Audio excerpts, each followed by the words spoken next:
दवाई बनाने जी खांसी जुकाम दी 10 कालियां मिर्चां लईआं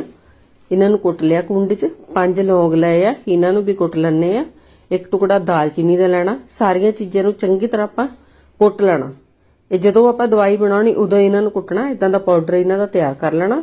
ਇਹ ਮੈਂ ਅਦਰਕ ਲਿਆ ਜੀ ਛਿੱਲ ਲਿਆ ਧੋ ਲਿਆ ਚੰਗੀ ਤਰ੍ਹਾਂ ਇਹਨੂੰ ਕੱਦੂਕਸ ਕਰ ਲੈਣਾ ਕੱਦੂਕਸ ਕਰਕੇ ਇਹਦਾ ਪਾਣੀ ਆਪਾਂ ਨਿਚੋੜਨਾ ਕੱਪੜੇ 'ਚ ਪਾ ਲਓ ਚਾਹੇ ਚਾਹ ਪੁਣਨੀ 'ਚ ਪਾ ਲਓ ਮੈਂ ਚਾਹ ਪੁਣਨੀ 'ਚ ਪਾ ਕੇ ਅਦਰਕ ਦਾ ਪਾਣੀ ਜਿਹੜਾ ਨਿਚੋੜ ਲਿਆ ਜਿਹੜਾ ਆਪਾਂ ਮਸਾਲਾ ਕੁੱਟਿਆ ਸੀਗਾ ਉਹ ਆਪਾਂ ਇਹਦੇ ਵਿੱਚ ਪਾਤਾ ਹਲਦੀ ਪਾਤੀ ਇੱਕ ਚੁਟਕੀ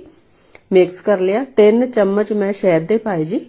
3 ਚਮਚ ਸ਼ਹਿਦ ਦੇ ਪਾ ਕੇ ਸਾਰੀਆਂ ਚੀਜ਼ਾਂ ਨੂੰ ਚੰਗੀ ਤਰ੍ਹਾਂ ਮਿਕਸ ਕਰ ਲੈਣਾ ਇਹਨਾਂ ਨੂੰ ਖਾਂਸੀ ਜ਼ੁਕਾਮ ਰੇਸ਼ਾ ਵਾਸਤੇ ਬਹੁਤ ਵਧੀਆ ਦਵਾਈ ਹੈ ਇਹ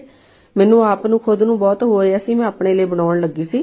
ਤੇ ਮੈਂ ਕਿਹਾ ਚਲ ਵੀਡੀਓ ਬਣਾ ਕੇ ਆਪਾਂ ਸ਼ੇਅਰ ਕਰ ਦਿੰਨੇ ਦੇਖੋ ਵੱਡਿਆਂ ਨੇ ਲੈਣੀ ਤਾਂ ਭਰ ਕੇ ਇੱਕ ਚਮਚਾ ਲੈ ਲੈਣਾ ਛੋਟਿਆਂ ਨੇ ਲੈਣੀ ਤਾਂ ਇੰਨੀ ਕੁ ਲੈਣੀ ਜੀ ਵੀਡੀਓ ਦੇਖਣ ਲਈ ਧੰਨਵਾਦ ਸਤਿ ਸ੍ਰੀ ਅਕਾਲ ਜੀ।